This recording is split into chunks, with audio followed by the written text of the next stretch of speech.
Maxime Eko, le directeur général de la DGRE et commissaire divisionnaire, est-il vraiment impliqué dans le meurtre de Martinez Zogo, ou est-il simplement un bouc émissaire d'une vendetta? Depuis son arrestation, il croupit en prison, sans que l'on sache exactement ce qui lui est reproché. Désolé de vous interrompre, ce rapport peut contenir des commentaires soumis au choix de l'auteur. S'il vous plaît, si vous êtes nouveau sur cette chaîne, veuillez vous abonner et activer la cloche de notification. De cette façon, vous serez averti lorsque nous publierons de nouveaux rapports sur cette même chaîne. Merci. Malgré les mois qui passent, aucune preuve n'a été présentée au public pour étayer sa culpabilité dans l'affaire Martinez Zogo. Ses avocats sont catégoriques. Le colonel Justin Danwe, qui a avoué avoir kidnappé Martinez, n'a jamais impliqué son supérieur dans ce crime. Au contraire, il a affirmé que Maxime Eko ignorait tout de son projet. Devant la commission mixte d'enquête et en présence des avocats des parties, M. Danwe a formellement disculpé M. Ekao en déclarant qu'il n'avait rien à voir avec l'affaire Zogo. De même, ni M. Danwe ni la police n'ont jamais prétendu que le véhicule Toyota Prado noir utilisé pour le crime appartenait à notre client.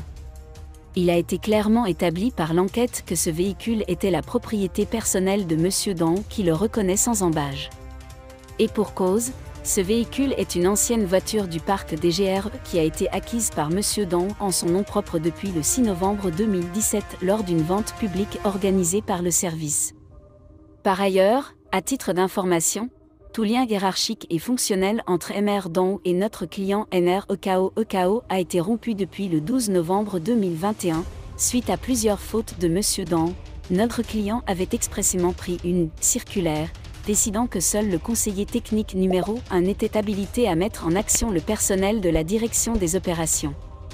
Il ressort des investigations que M. Danwe n'a reçu aucune mission des chefs de service et aucun moyen de la DGRE, matériel roulant, armement, finances, etc., n'a été mobilisé dans son opération et en tout cas pas avec l'accord des chefs de service, écrivent les avocats de Maxime Eko.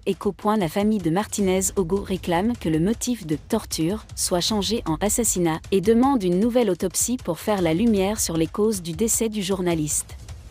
Pendant ce temps, les proches d'Amougou Bolinga semblent espérer sa libération prochaine, alimentant des rumeurs quant à une possible intervention politique. Des sources évoquent des efforts visant à obtenir la libération d'Amougou Bolinga, le principal suspect accusé d'être le commanditaire du meurtre du présentateur Embouteillage. Merci d'être resté avec nous jusqu'à ce point, comme toujours pour promouvoir la liberté d'expression. Laissez vos opinions à ce reportage dans la section.